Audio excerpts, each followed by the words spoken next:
This is a wild episode. So we interview Brandon, who is the fifth fittest man in the world. And in this episode, he teaches us how to simplify becoming extremely fit and healthy in 2 easy steps. Yeah, so easy. Anyone could do it. And we also, crazily enough, talk about his view on aliens. Do they exist or do they not? He's a medical physicist as well as the fittest man in the world. So he's got some interesting perspectives. It was a wild one. Chloe and I had a great time. And I came out motivated too. So it's a fun time. The last thing he said on the podcast, the question he asked us was so profound. Like, I love that. So have a good one in here. Pumped to dive in.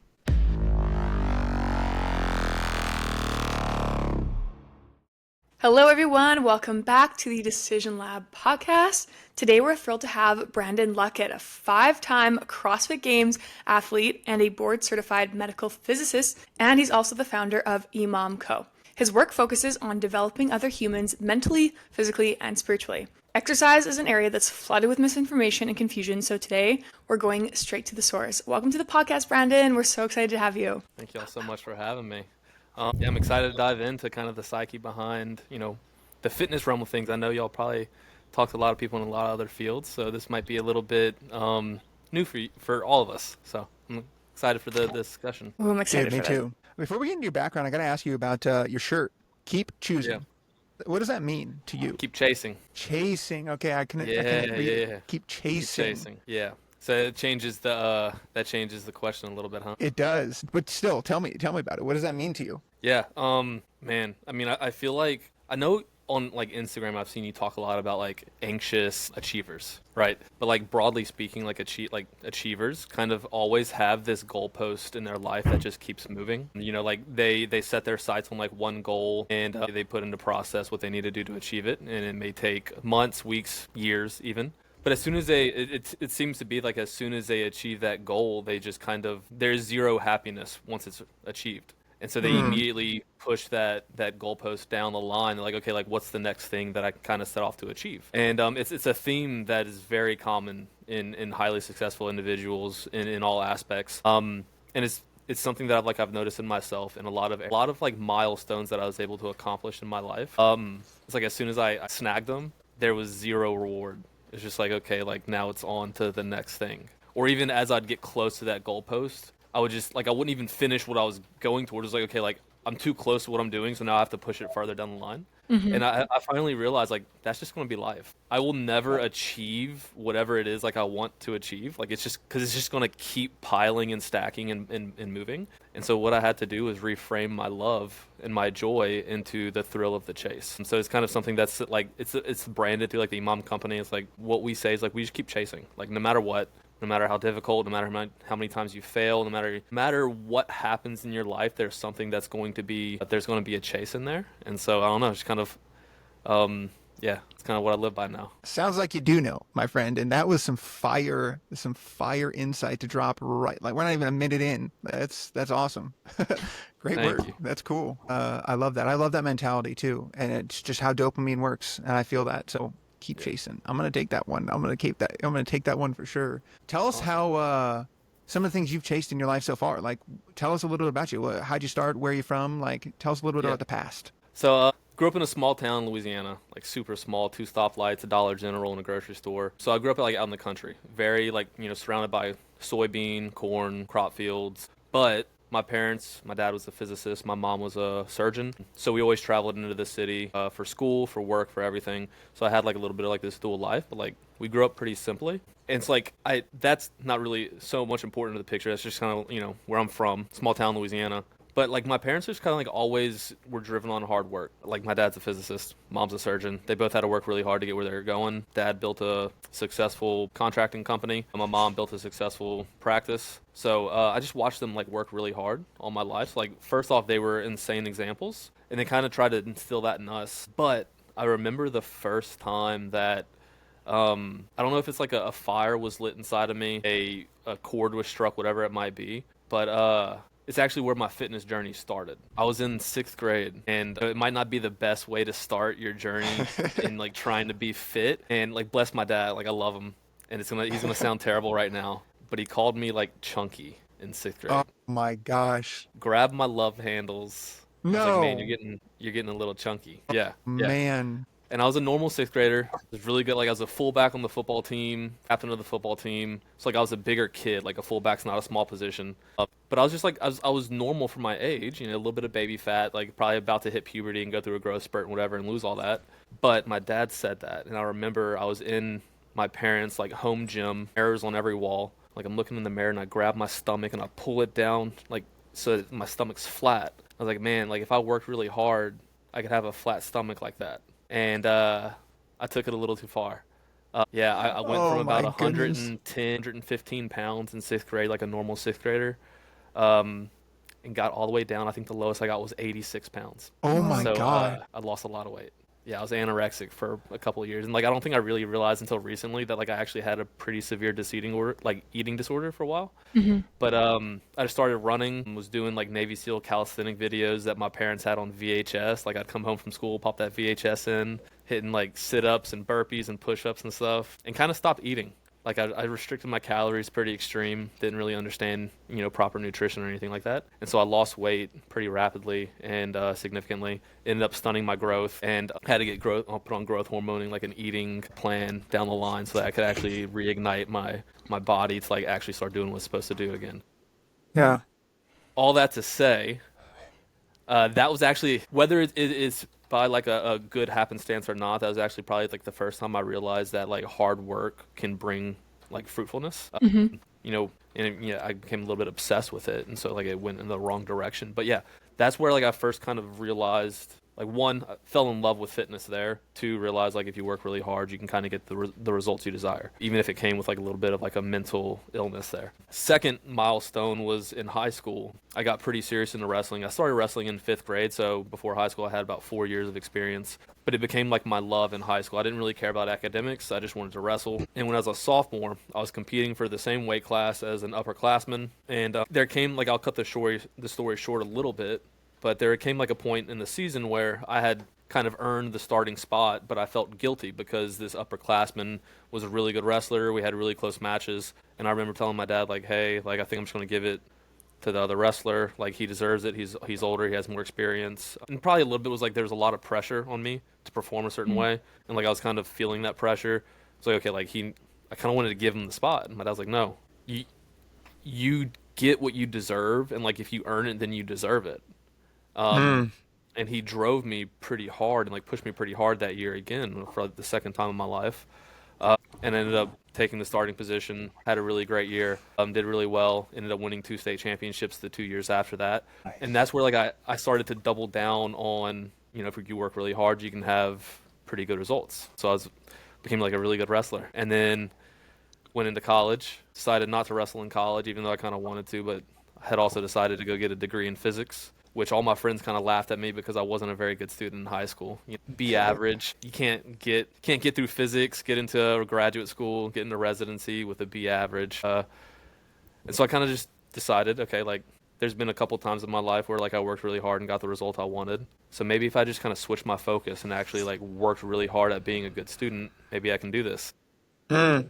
So worked my ass off in college, ended up with like a 3.85, which is really good. We graduated with 5 students in physics. We started with like over 50. LSU, the state school I went to, had a really great physics program, but it dwindled down pretty extreme. And so ended up doing really well in physics, worked my butt off to do it. Went to one of the best graduate schools in the United States for medical physics, which is MD Anderson in Houston. Huge cancer hospital, so like their medical physics program, which is kind of, the field that we studied. They had a really great program, got into residency, got board certified. And now I work with my dad. I own a few businesses. And so now like that's just like that hard work's kind of something that's kind of on my mind 24/7. But I would say like those are 3 key milestones in my life where like I just put the hammer down early on. Yeah. And then later on in CrossFit, obviously going to the CrossFit Games 5 times, being one of the the fittest humans in our sport, one of the fittest humans on earth is nothing to shake a stick at either. Yeah, we'll get there. A question I have real quick is medical physics. Like can you help the audience just kind of understand what that is? Like Absolutely. When I hear physicist, I'm thinking like space and math and astrophysics and things like that. Like, is it like a MD? Is it a PhD? Is it like what is that? Could you help the audience understand a little bit? Yeah, so medical physics broadly is like how so the physics side of it is nuclear physics, radiation, gamma radiation, beta, proton, neutron, all those types of like radiation processes and how we use them in imaging, therapy, diagnosis, all of those. So cancer therapy typically. And what I study is actually imaging physics and nuclear medicine. So, x-rays, if you go get an x-ray in your hand, what is happening is radiation's passing through your hand and creating an image. So that's what I study. I work with MRI, ultrasound, mammography, just kind of everything in diagnostic imaging. And we also work with nuclear medicine, so actual isotopes, like physical, you can feel them, you can see them, but they're emitting radiation and they're used in diagnosis of, heart disease, cancer, things like that. Damn, that's wild. And does that mean that you're like a doctor of some kind, or is it Yeah. like So I got a what's the master's pathway? degree. Yeah, so I got a Master's. master's degree. A lot of physicists typically do go the PhD route, so they're doctors, but they're not physicians. We don't work. I don't work directly with patients. Because I'm in an imaging side, but there are therapy physicists that actually work with people getting treated for cancer and things of that nature, and they're working with high energy linear accelerators daily. Very different from what I do. Yeah, so I have a master's degree. Didn't need the PhD because I had zero desire to do more research or be a professor, and so on those two sides of things, I didn't need the PhD. I work in the clinic, and I got all the knowledge I needed to know and all the experience I needed in a 2-year master's. Then did a 2-year residency so that I could be eligible for board certification, which is pretty important for a lot of the work we do. Yeah. I bet it is. That sounds wild. That's cool. That's interesting. I like that. And I think that's really cool stuff, especially a lot of neuroscience is based on the scans that we can do. So I don't know it as well, but I had to study a lot of like imaging and different things like that on the brain science side because it's the only way besides cutting a skull open that we can see shit. So that's interesting. All right. The other half of you, which you alluded to moments ago, is CrossFit, which my hamstrings are screaming from the CrossFit exercise I did yesterday, or the workout, the WOD from yesterday. But could you talk to us a little bit about, well, two things. Could you just explain briefly what CrossFit is, if someone hasn't heard about it, and then how you got into it and your journey in that space? Yeah. So people might not like my answer about like what CrossFit is, but I will broadly base CrossFit as general fitness. And you might not like that answer, but if you look at a lot of other areas of fitness, it might be like power lifters, weightlifters, gymnasts, triathletes, endurance runners, yoga, Pilates, like whatever it might be, but they kind of tend to hone in on specific skill set. Whereas like I like to say like CrossFit is literally doing as many different areas of fitness as you can possibly cram into 7 days a week and 365 days a year. It's my favorite way to do fitness because you never really get bored. There's so many things that you can continue to improve on because you're trying so many different things. Generally, what you see in like the box is people moving barbells, kettlebells, dumbbells, jumping on boxes, doing pull-ups and sit-ups and running and all that kind of stuff. And you blend in all these different aspects of resistance training, body weight movements like calisthenics and endurance training, rowing and biking and skiing and things like that. And so it's extremely general. And one of the things that people say the most is, oh, I can't do CrossFit. Like all those people lift too much weights and they're too strong. But like, again, you break it down, like CrossFit it's just fitness. So like you do as many things as you can safely. And that might mean walking, hiking, riding a bike, doing knee push-ups and stepping on top of a box. All those would to me be considered CrossFit because it's just broadly generalized fitness. Yeah. That's a beautiful way to describe it. I just started my CrossFit journey maybe a couple months in, and my God, dude, we're training for the Murph coming up, and we did like a half one in one of the classes yesterday, and I was for sure doing knee push-ups. Like, I can't believe how hard push-ups can be after, because I came from strength training, so I'm benching and shit, and then push-ups just knock me out. Like, what? So that's a great way to describe it. I like that definition. Push-ups will get you. Surprise, surprise. But that's a cool way to describe it. How did your journey with CrossFit start? And then you kind of took it to the moon, my friend, as far as being one of the fittest guys on earth. So talk about that. Yeah. So like I said, I'd wrestled in high school for 8 years. And then, once I was done with high school, graduated, like that competitive void was just like empty. It was like in the abyss. So I was still working out, running and lifting weights at like the local gym and whatnot. But then my brother kind of got into CrossFit. And he'd gotten into CrossFit a little bit before me with his roommate in college and brought it home over the holidays. And so like one day, I decided to go to the gym with him. And the workout was like deadlifts and running, or maybe it was like kettlebell swings and like skipping rope or double unders or single unders or something. And I just remember like I was in pretty good shape, 18 years old, state champion wrestler, and like these guys in their 40s whooped me on this Yeah. workout. And I Yeah. was like, what is this? Like I got my butt handed to me, but like it was so challenging and fun. And like the aspect of like working out with 15, 20 people in a class, it just like lit this like incredible fire in me. I was like, man, this is awesome. The intensity of it, like the camaraderie of it, like all of that, I just loved. So, it's like, okay, like this is what I'm gonna do. It'll feed that competitive side of me, at least within my local affiliate, getting to work out with people. I'm not gonna compete, have no desire to compete. Well, that year I ended up going to like regionals on a team my first year in CrossFit. Kind of just like dabbled in competing for a few years and like kept getting better until like I realized like, oh, like maybe I can do this kind of competitively. So I started putting a little bit more focus onto it. Got a little bit better. Uh, Started training around some really high level athletes and realized, oh, like if I put some more effort towards this, maybe I could be really good. And so in 28, I started in 2012 or 2013. And 6 years later, I qualified for my CrossFit Games for like the first time. So talk about a long journey, right? Like 6 years later, qualified for my first CrossFit Games at the age of 23. Competed at my first games at the age of 24. So top 40 in the world at the time. Wow. And then after that season, ended up taking a whole year off to focus on studying for my board exams, getting into residency, finishing my research, defending my thesis, and all that, all that jazz with physics, because that was always my priority, was to be a medical physicist. Took a year off, went to residency. Actually found that I had more discretionary time while I was in residency because it was much more of a fixed schedule. Ended up qualifying 2 more times while I was in residency. Moved home to work for my dad. Took a year off because I was getting into understanding the business of things, moving home, moving houses, moving states, all that stuff. Took a year off. Then a really good friend of mine who was one of the high level athletes that I'd started training with whenever I was early on in my career, wanted to do a team with me. And so I was like, okay, I'll do one more year, I'll do a team, but I'm not changing how much I train. I'm not training anymore. I'm not gonna we ended up qualifying for the CrossFit Games as a team, went and competed, and that was in 2023. And then in 2024, I was like, man, I just feel like I'm not done. I feel like I qualified 3 times as an individual, 1 time as a team, 4 different formats. Because each year that I qualified was a completely different format in terms of like the qualification process. I was like, but I still don't feel like I've proven myself that like I belong to be at the CrossFit Games. So like maybe I can do it one more time. So Wow. trained really hard. Ended up qualifying for the CrossFit Games for I guess a 4th time as an individual, 5th time in total in 2024, and now I'm officially retired. I'm done. I'm done. Sure. That's what they Yeah, all say. that's what everyone does. You're going to try again. I was like, nah, I don't think so. I don't think so. Why? What was the decision to retire? Yeah. So I own 3 businesses that I would really like to see their success.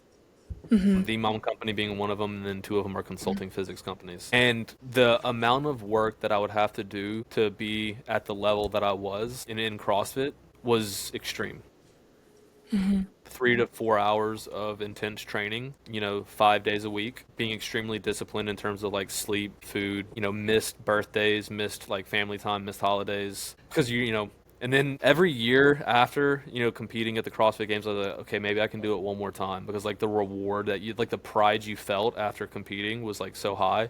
You're like, man, it's worth it. But this past year, I kind of realized like I was able to hold it together, because like the season's 6 months long. The first 3 months of the season, I was able to keep up with work and like make sure everything's like running smoothly and doing well. The last 3 months, whenever it's getting close to the World Championships, you start getting a day behind, 2 days behind, 3 days. And like at first, it's like it's not really a big deal. You're not really losing a whole lot of time. You can make it up in a week or so. But by the time you're done competing at the games, I realized like I'm so far behind. I'm not willing to keep sacrificing 3 months every year on these 3 businesses that I'm trying to build and not give them the attention that they deserve for growth. And just made a decision like, okay, it's probably time to hang it up. I've proven a point. How much more do I need to do to prove the point that I was one of the best. And I would really like to start pushing pretty hard towards like, a different future and a new chapter. Besides, my wife, alongside me through all of it, definitely got the brunt of the sacrifices that I made. And now having Grayson, our little boy. He's 4 months old. There's just a lot of things that I think are they'll be much more fruitful than me qualifying for the CrossFit Games, a sixth time. Who are you proving a point to? I think part of it was myself. There was a little bit of chatter in the community as well, like I couldn't do it again that fifth year. So I actually had a shirt that said someone had called me washed up, an analyst had called me washed up because I was retired or whatever, and they were saying like, oh, he's not very fit anymore, this, that, and the other. I was like, all right, I'll do it again. I love that type of energy. That's awesome. Yeah, I was just curious. Can I ask from the therapeutic side, a potentially deep question, challenging question? Is any part of it proving something to your dad? Yeah. Maybe even my brother. Yeah. Older, younger brother? What? Tell us more. Older brother. I mean, there's part of that. Anything he did, I try to do it and do it a little bit better. Got it.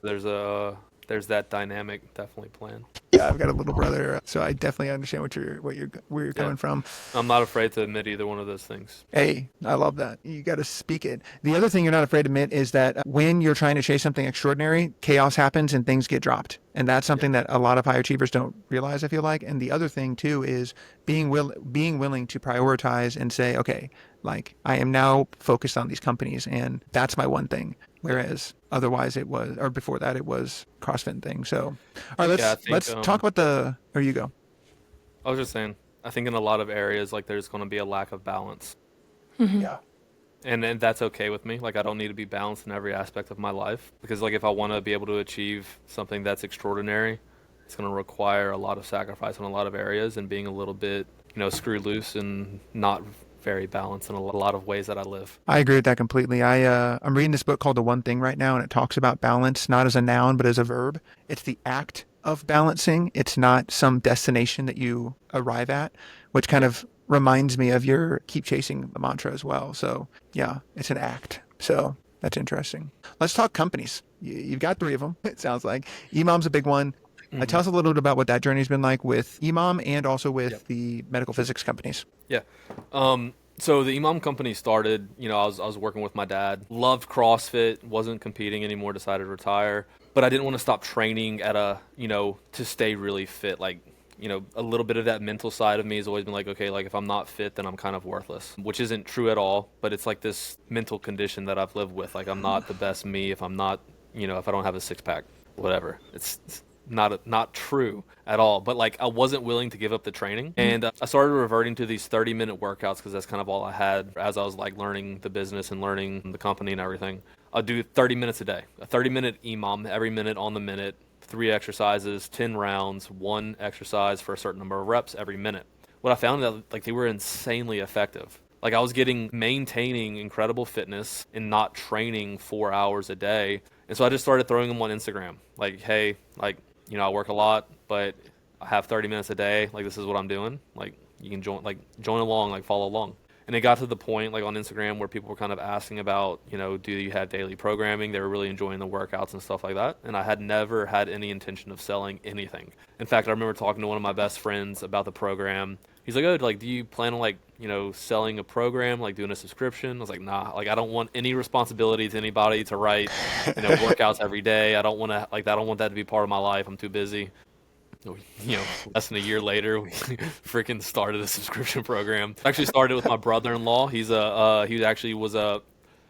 a project manager for CrossFit Inc. for a while, but now he's a project manager in oil and gas. Kind of grew up in oil and gas, so he kind of manages a lot of like the back end stuff and making sure that things are running smoothly on time. We're progressing, moving the needle in the right direction, coming up with different ideas and whatnot. And then I just do all the programming. But yeah, we started probably 3 years ago with maybe 25 members, making an extra, $1,200 a month. We're like, oh, this is cool. Like we got $1,200 in the bank, Fast forward 3 years, we're at about, somewhere between 750, 800 members, and it's grown quite a bit. Like I think we had like 50% growth this year, which is really good. We've had great growth year over year. But, part of it is also like we just love the community and we love giving back, providing value. So something you can actually do is like go to our Instagram and you can find new workouts that we release just to everybody, like pretty much daily.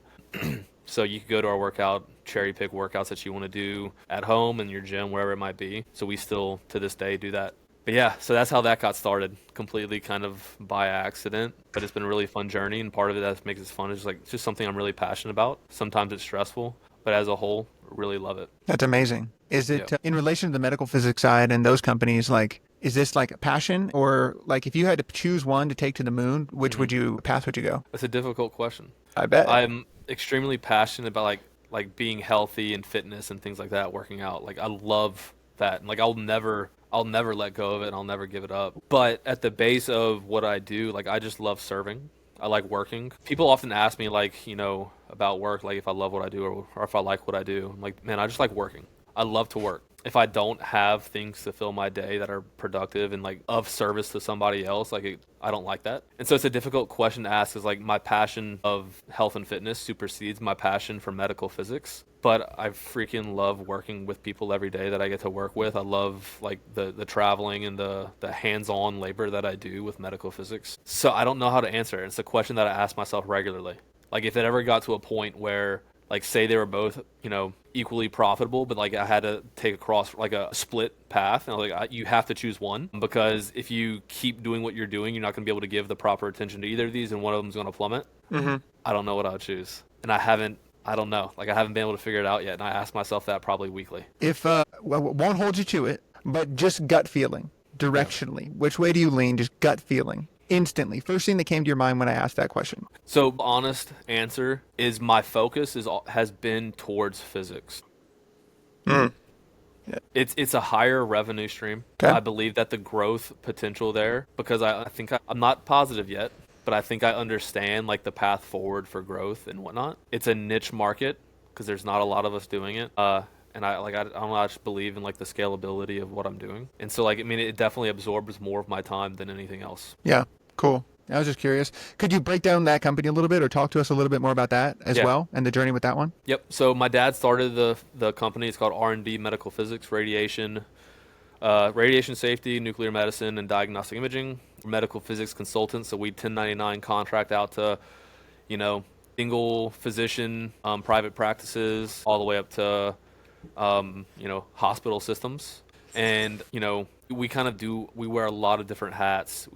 Our main job line is kind of the hands-on work that we have with machines. So we perform a lot of quality assurance, quality control through the systems, say an MRI or an X-ray system or a nuclear medicine department.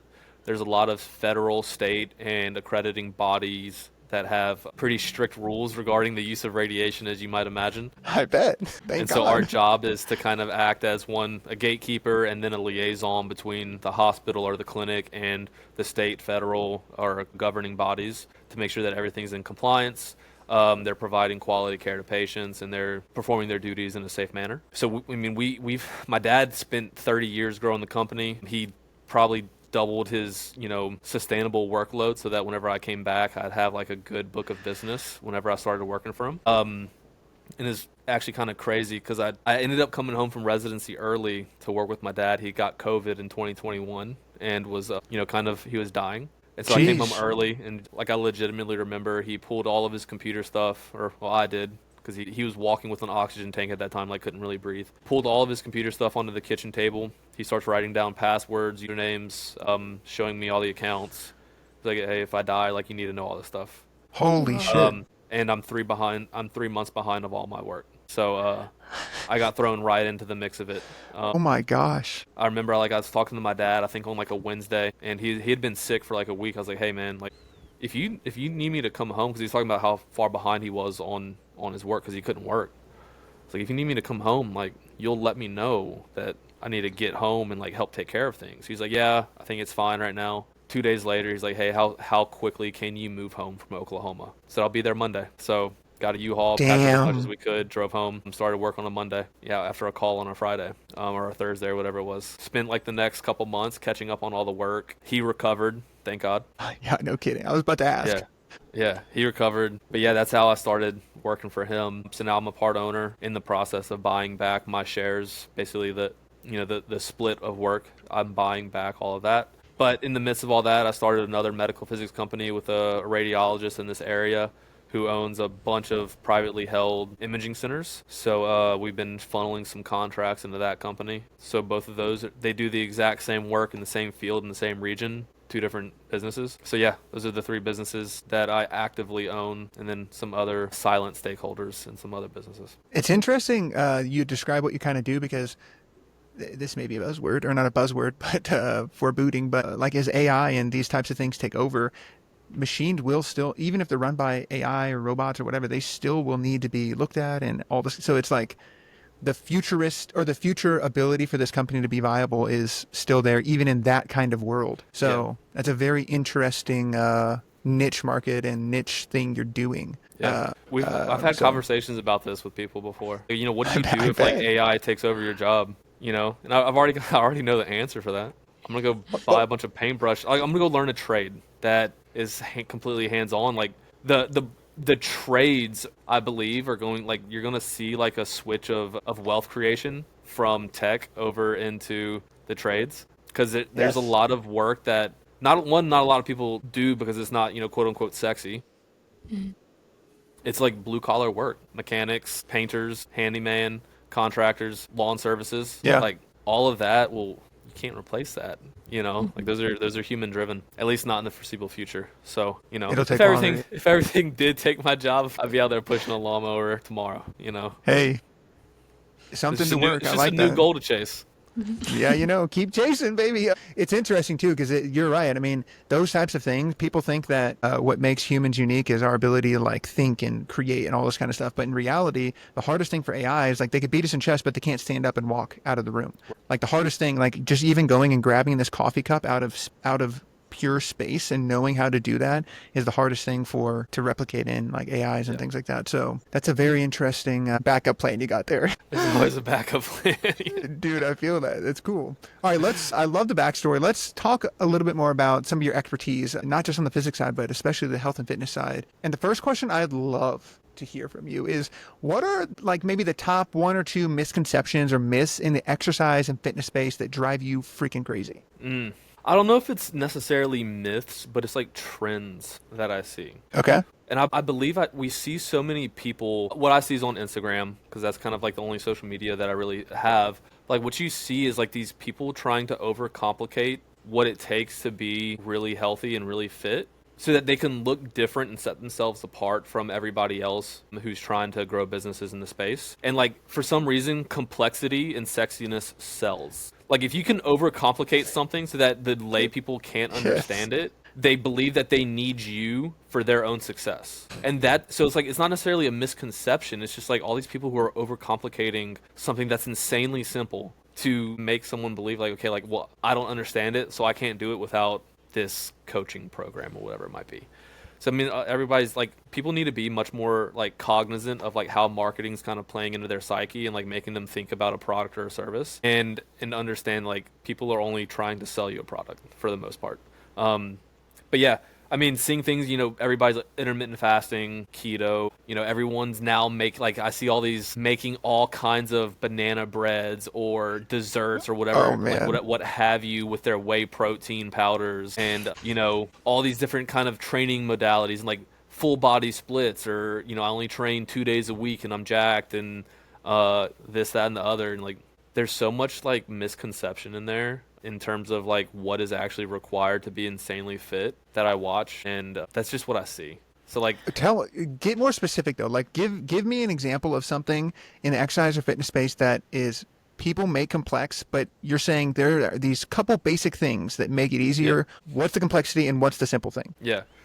It's like you see people like from the diet standpoint saying like, in order for you to be lean, you should be having these meals that are only 500 calories, and like they're mostly comprised of processed whey protein and egg whites, and like this is good nutrition, and this is what you should be doing. Here's my cookbook.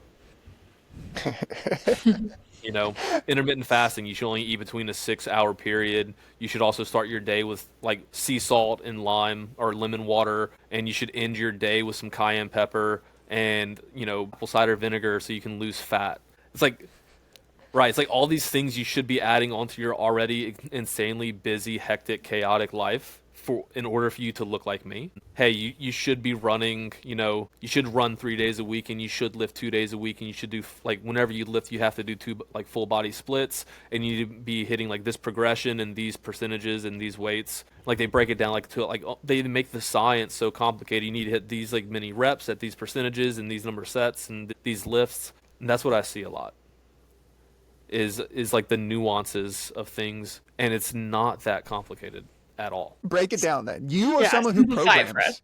Yeah, you Yep. program, you've done this, you've been the fittest man in the world, or like top 5. Like, what's the simplified version? What's your Simplified mantra? version is to be insanely fit and insanely healthy, you need to do very few things. Number one, it all kind of starts with like what you're putting in your body. Your body does not crave like calories, and even less like, even like in a more nuanced sense, it's not craving proteins, carbs, and fats. Like if you're tracking like your macros and you're trying to do like a 35-30 25 split, or 35 split, like your body isn't just running off of proteins, fats, and carbs, or just calories. Like yes, it needs those things to like survive, and broad base like calories, and then like more micro like macronutrients. Like those can be fine and dandy, but break it down completely too. Like your body needs nutrients. And so if you're not feeding it the most nutrient dense foods that you can put in your body, it's going to continue to crave more calories. Like you see people who feed their body like low nutrition food, lots of processed grains and processed sugars, where there's no vitamins and minerals, there's no bioavailability of like anything that's actually used to create, cellular structures, like all of the cellular structures and muscle tissue that you need comes from the micronutrients working with the macronutrients. So if you want to be insanely fit, first start with what you're eating and eat the most nutrient dense foods that you can possibly eat. And that goes from like starting with proteins of, fish, animals, mammals, birds, dairy, then fruits and vegetables, and then lower on that in the like terms of nutrient dense is like roots and grains and things like that. But all those things carry an insane amount of like vitamins and minerals that your body actually needs in order to create the cells that make up your body. Like you see someone who's extremely overweight, and like they've been like eating like these foods that are nutritionally void for so long, you can almost see it in like their hair structure, their skin structure, their eyes, their nails. Nothing is like it actually has that much vibrance or like vitality in it, because like they're missing so many components of what the body needs to function well. And so if you want to be fit, start with what you're putting in your body. Drink water, eat meat, fish, seeds, fruit, vegetables. That's it. Like eat real food. Stop eating junk. Like if you're putting in nutritionally void food in your body's going to continue to remain hungry, because what it's trying to get is like its base need of vitamins and minerals, proteins, carbs, and fats. So that's it. That's super simple, right? And it's simple to say, like, eat real food, eat insanely, like, nutritionally dense food. And, like, it's easier said than done, because a lot of people don't actually know where to start. But that could be, like, a different discussion. No, I love that. That's beautiful, Other especially side in of the it's nutrition like, space. yeah, like, you don't need protein powder to get big and strong. It's crazy because, like, there's actually protein in chicken. There's actually protein in eggs and steak and fish. I can't believe it. You don't have to scoop it out of a bottle. Like those things were all made for convenience and because they can be like really profitable. Like someone's making margins on this, like, and it's still pretty cheap. So like imagine how processed and actually cheap it is for them to make it. So that's number one. Number two, if you want to be insanely fit and make it completely simple, move your body in challenging ways, and that's it. That's a great definition. Yeah, I like that a lot. Like you'll see like, hey, you need to get 10,000 steps in your day. You need sunlight. You should be doing like this and that and the other. It's like, no, just move your body in challenging ways regularly. It's not like, if you're not challenging your body, it's not going to adapt. Like your body adapts from stimulus. And so if there is no challenge, then there's no change. Maybe to define challenge a little bit more, do you define that as something that, increases your heart rate, gets you sweating, or something like a little bit, makes you sore? Yeah, absolutely. Because like you could imagine going to walk around your block is considered like exercise and it's considered good, and if it's hot outside, you might sweat. And for someone who has zero background in physical fitness, it actually might be really challenging for them. They might get out of breath. They might feel like, hey, this is mentally tough. This is a struggle for me. And that very well may be true. So for some people, it actually may be plenty challenging. But for someone like Cody, who's going to CrossFit classes all the time, if he took 3 months to do 10,000 steps a day and that was his only exercise, he would have zero challenge and his fitness would actually decline. You have to incite stimulus, like, lifting load that is difficult, that you can only do a few reps of, or, enough reps where you're building up lactic acid in your body past the pain tolerance that you have. Getting your heart rate elevated past, the level at which you walk around the block. Like getting it to a level that you don't see all the time or see regularly. Those are things that are considered challenging. And that's why, that's one of the reasons I love CrossFit, is because you challenge yourself in all areas, in flexibility, in driving your heart rate up through the roof, like resistance training, doing things like, even if it's something like as light as kettlebell swings, but you're doing it for reps where you're building up lactic acid in your forearms, your shoulders, your lower back, and your hamstrings. Like, you're inciting change in your body, and therefore it must adapt. So it is insanely simple to do. Like, you could lay on your floor and do crunches and push-ups and air squats until you vomit. Like, it doesn't take like a gym membership to do these things, right? But like, you can make yourself really challenged with just your body. And so you don't need a gym membership to be in insanely good shape. And so that's what I mean. Like, being physically fit is incredibly simple. It's the same as building wealth. It's the same as like being good at your job. It's insanely simple. You just work really hard. Yeah. It's simple, but not easy sometimes. The other thing too is CrossFit is the gymnastics, which I have not mastered a muscle up. I'm trying to figure out my kipping stuff, walking on my hands, all this stuff. That's another way that challenges me, because I've lifted before. So the deadlifting and some of that stuff is not brand new. I could put weight on, but completely changing how I'm creating completely new neuromuscular connections, trying to walk on my freaking hands. Like, absolutely, it's crazy. So the thing is, like, so there's two things for longevity and quality of life. I don't know if you've heard this. Have you? Which is another reason why I love CrossFit. The higher your VO2 max is, meaning like the better your aerobic base, your cardiorespiratory function is, the higher your VO2 max is directly linked to reducing all-cause mortality, meaning you'll live longer. So if you want to live longer, you need to have good cardiorespiratory functions. You need to do cardio. You need to have aerobic training in your workouts. Number two is weightlifting. The stronger you are, the more muscle mass you have, the higher your quality of life will be over a sustained period of time. So they say if you want to live a long time, do cardio. If you want to live a happy life, do like strength training. If you want both, do both. Yeah, exactly. I like that. I like that. Me too. I'm curious about the, mental, emotional, and spiritual aspect of fitness. How do you think about that? Yeah. I think there was a reason that I was able to go from being an average student to being a physicist who got into one of the best schools in the nation. And it's because of all the physical training that I did, where like I was able to endure pain, work today for something tomorrow, like the delayed gratification, the discipline of saying no to something else so that I can say yes to what's more important. So like training physically, obviously there's a physical aspect of it, right? Like, plain and simple, like you're moving your body in like physical space. So like there's going to be the physical aspect that's challenging, right? But like, how does it come into like the mental side of it? It's like, well, when it's challenging, when your survival mechanisms in your body are telling you no, or when you're scared of what you're about to do because you know it might hurt, or like you're trying to give yourself the cop out, like, I don't need to go to the gym today because I'm tired. Like, all these sides of like inciting self-discipline in the gym end up having like a ripple effect into every other aspect of your life, because like these are all just characteristics and traits that you're reinforcing in a gym, and you can see the results from those much faster maybe than you can outside of the gym.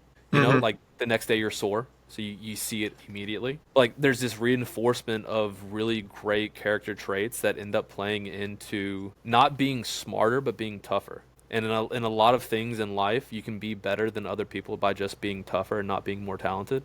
And so you reinforce like that discipline and that self-sacrifice and that saying no today for something better like tomorrow, or working today for something tomorrow, is like that delayed gratification.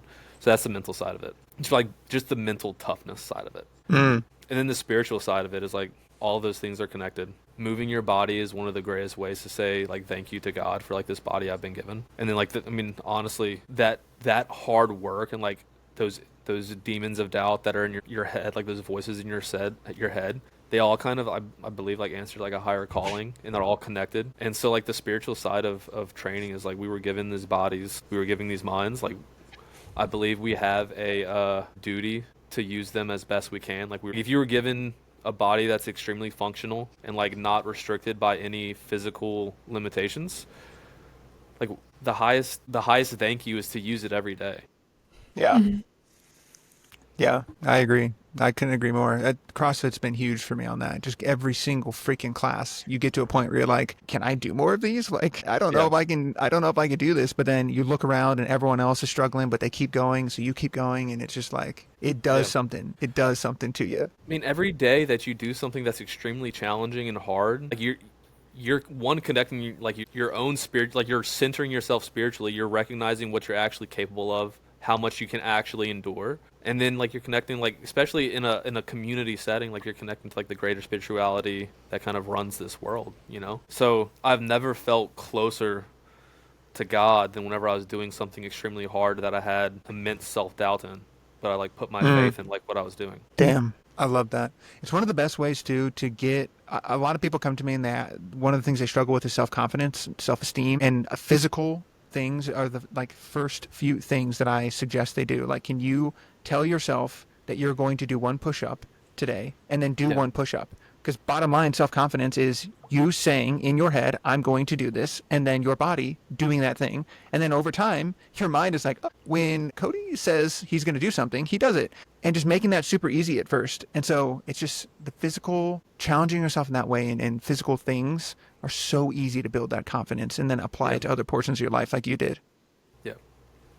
Yeah, that's wild. All right, let's talk about. I'm really curious. You have a research background, a physicist kind of background. Not kind of, you absolutely do. And so when you come across new fads, new studies, new hype things in this area, exercise, nutrition, fitness, do you have like a checklist to determine if it's legitimate, if it's hype? How do you kind of look at these things and analyze them? I think like a lot of times like the questions you have to answer are like why.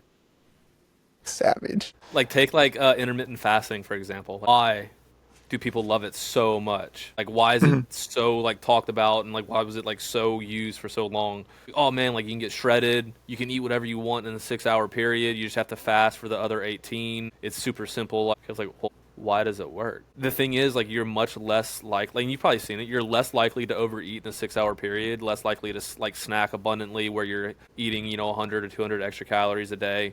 You're actually more likely to undereat protein if you intermittent fast, because your survival mechanisms are like driving, like they actually make you crave more carbohydrates and fats because your body's not going to know when it's going to get the next meal. But the reason it works is because it's actually just like it's just putting you into a caloric deficit. That's why it works. Take carnivore diet, for example, which I actually is probably one of the fads that I most agree with, because it's actually filled with the most nutrient dense foods you could possibly put in your body.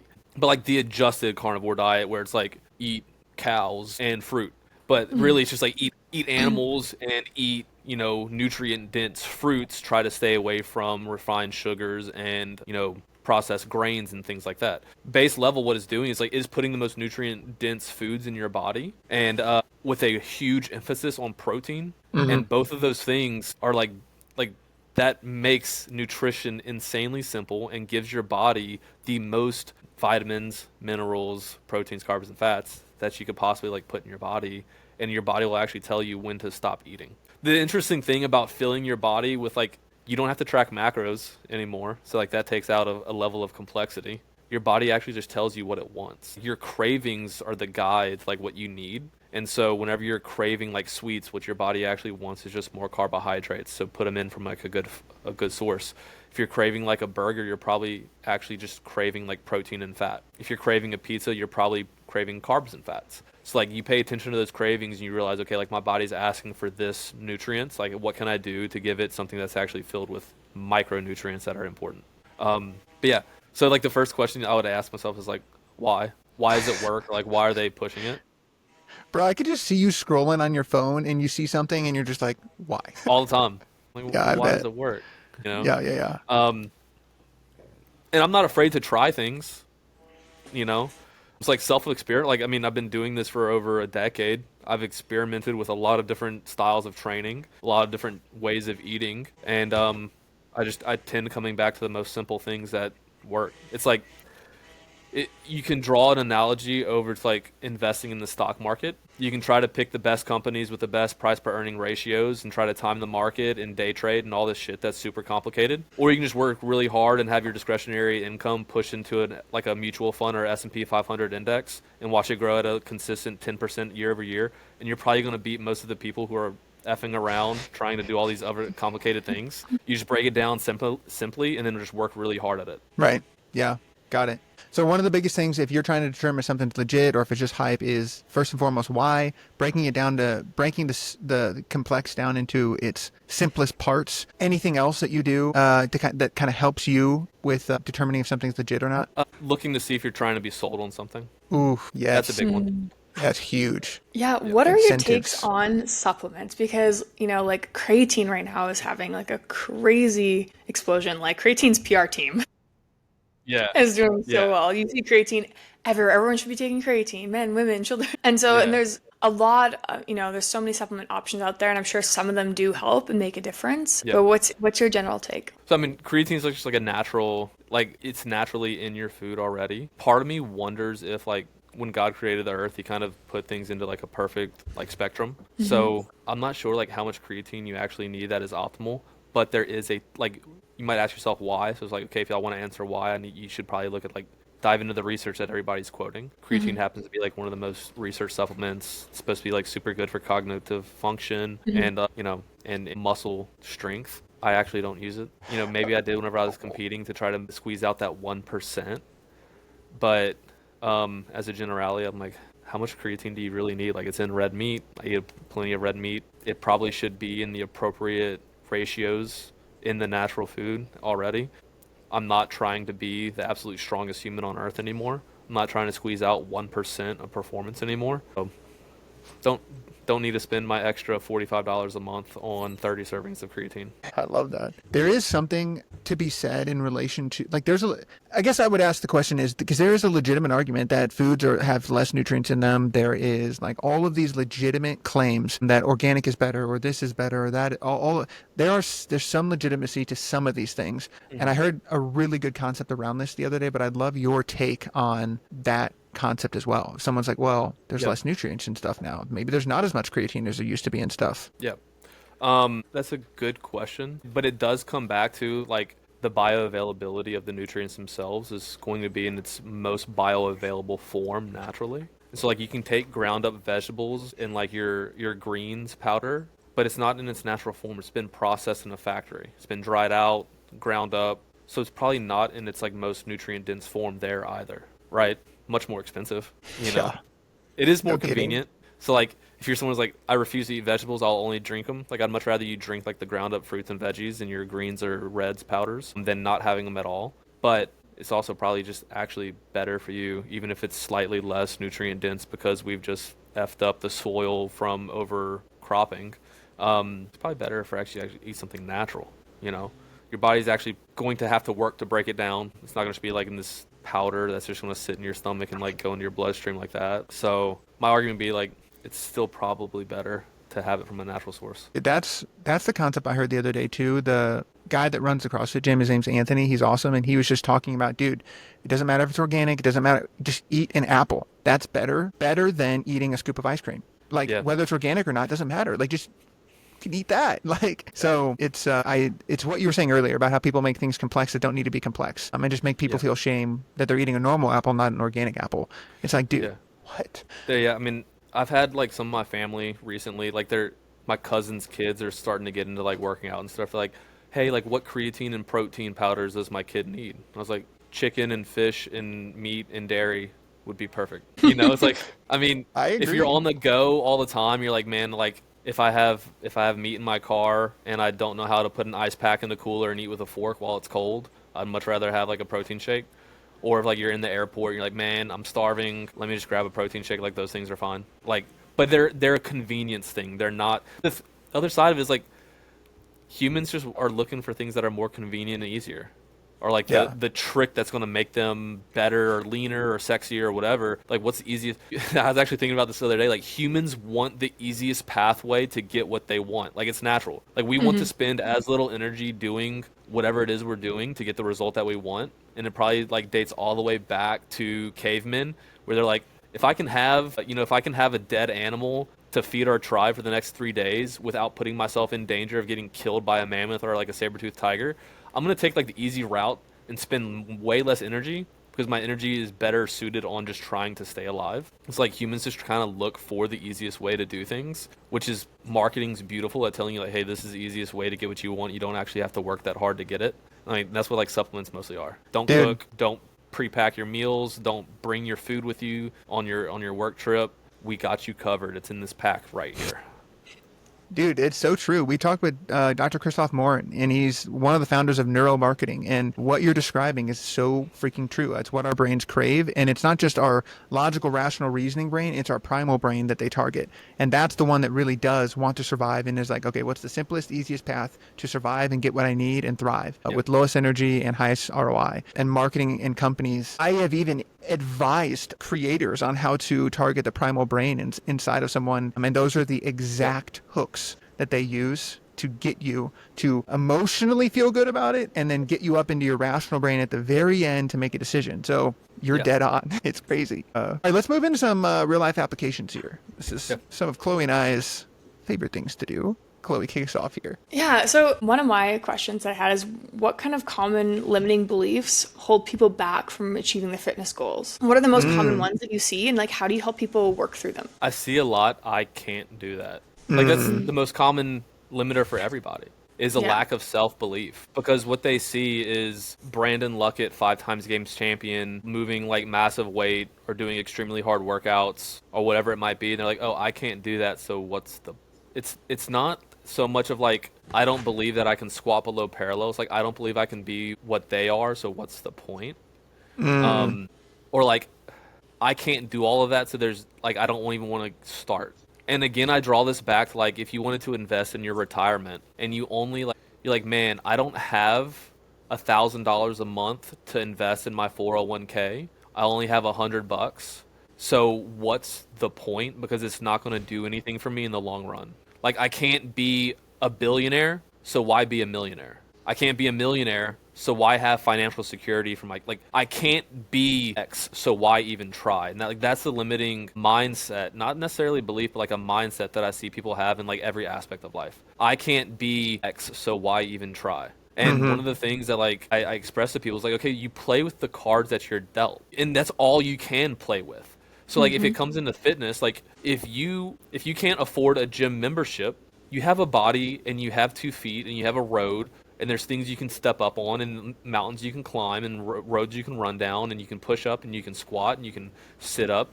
So you just play the cards that you can. Like if you have back problems, you're like, okay, like I have a pinched disc in my back, so like I can't do heavy squatting or heavy deadlifts or all the like the burpees and stuff. It's like, okay, a stationary bike probably doesn't hurt your back that bad.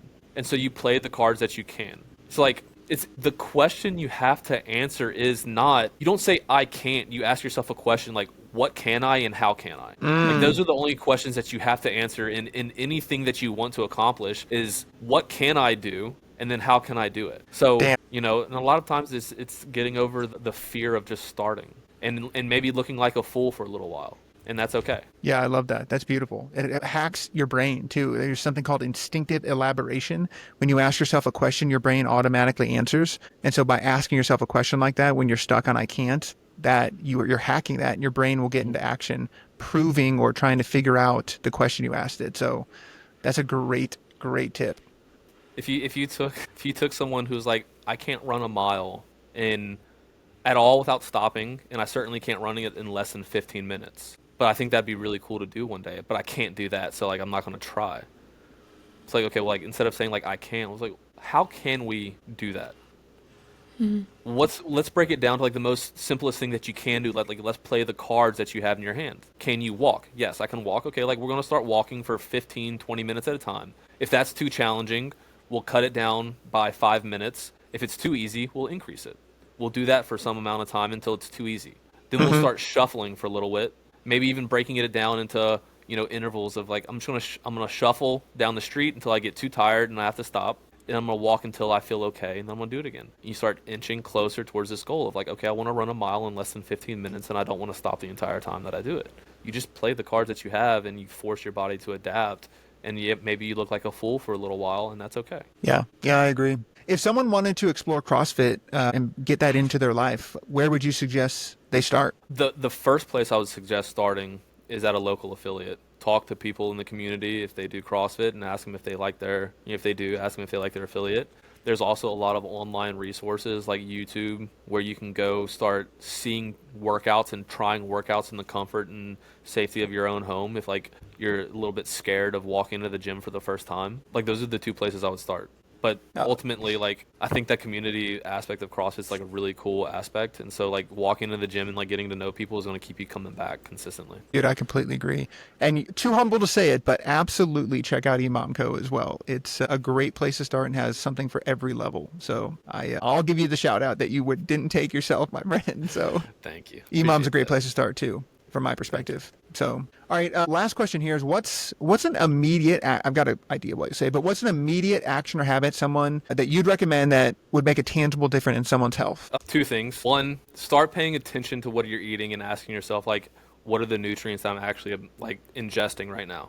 That's number one. And then number two, just like trying to be more physically, just like move more. And if you can move more, start moving in more challenging ways. And it can be really fun ways as well. Like it could be, you know, riding a bike with your spouse or like going to the park and like hiking or like, you know, group classes, anything like that. Like just moving your body in challenging ways and not being afraid to feel out of sorts when you're doing it. Like that's part of the fun, actually. Being a beginner again. I like that. Cool. Great insights. It's been a great time. Let's move into one of our audience's favorite section here is the lightning lab. We talked about this. Expert edition. Chloe, you want to kick us off here? Sure. The first question is, what's a dark industry secret? So are there any shady practices or maybe overlooked facts in the, fitness or wellness industry that no one's talking about that you want to shed some light on? Yeah. There's a lot of people out there who preach about like all this like natural whatever. I only work out 3 days a week. Like you don't actually have to do that much, this, that, and the other. And they're all on some sort of testosterone, steroids, growth hormones, things like that. So they're actually like preaching like a natural path, but their body is very far from natural. Damn. Like that's a super common thing. Damn. Got it. I mean, I don't know who would know it better than you as high a level as you competed. Yeah. What about the medical physics side? What's a darker or a shady practice that's overlooked in that side of the house? Man, the history of medical physics is crazy. The amount of cancer that was given to like the early discoverers. Jesus. Yeah.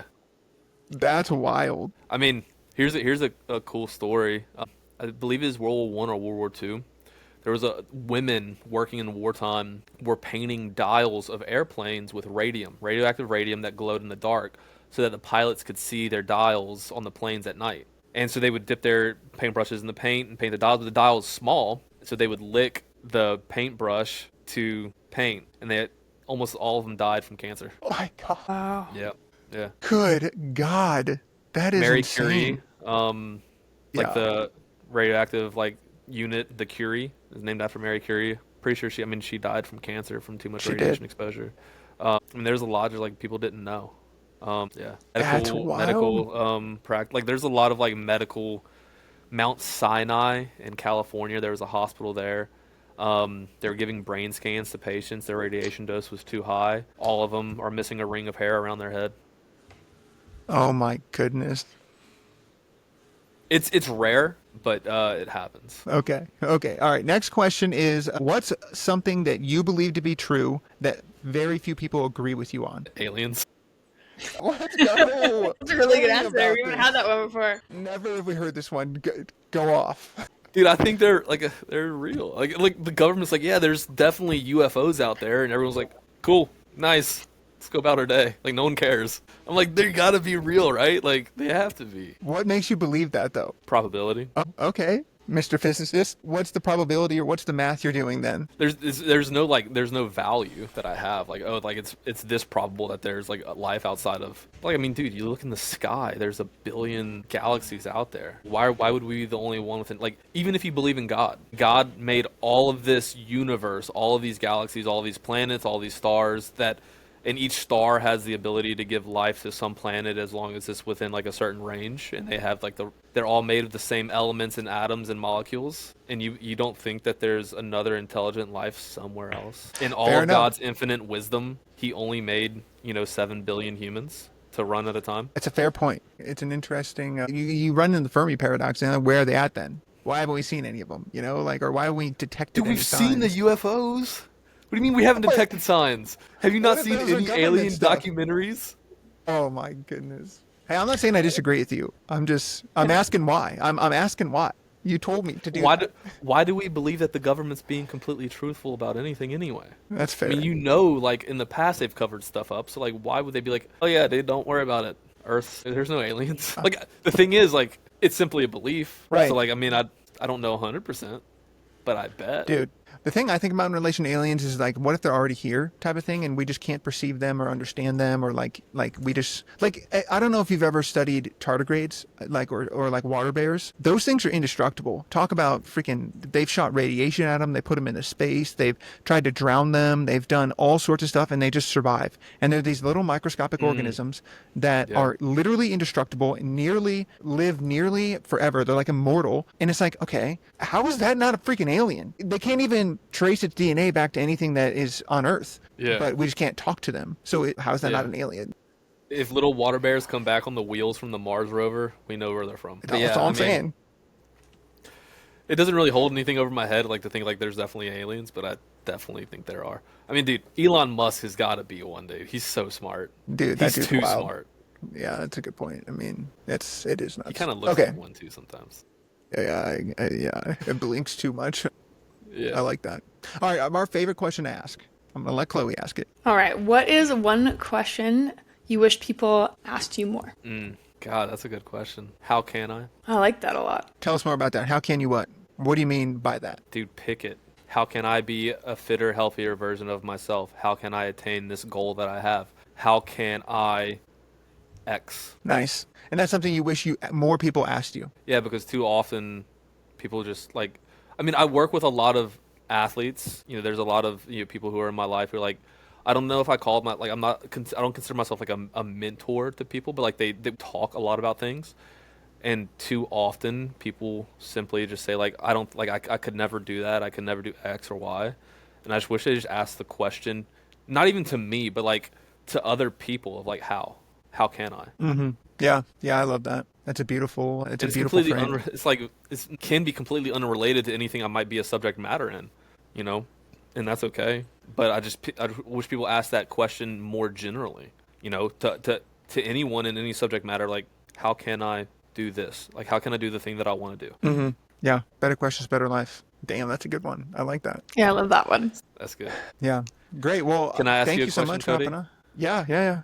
What do you got? What's a question that you wish people asked you more often? It's a question that I wish more people asked me. We get this one a lot from our male founders, actually, but it's like, how are you? And like actually care, and actually dive deep. Like, I think that's one. I think a lot of leaders probably feel that way. So that's one that I resonate deeply with and so many male founders that we talk to, that's what they say when we ask this question. So Because people tapping are into just going to something them, there. They're trying to like get something from them, get X, Y. They don't really care how they're feeling. They're just like, hey, I need this. Yeah.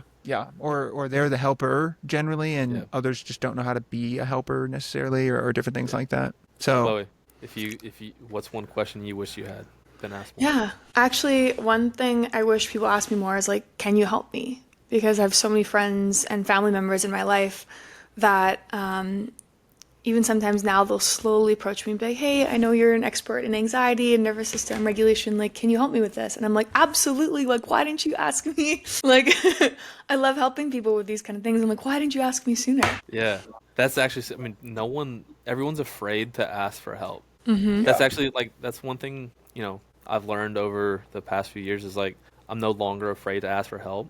Mm-hmm. One, I need it. Two, Yeah.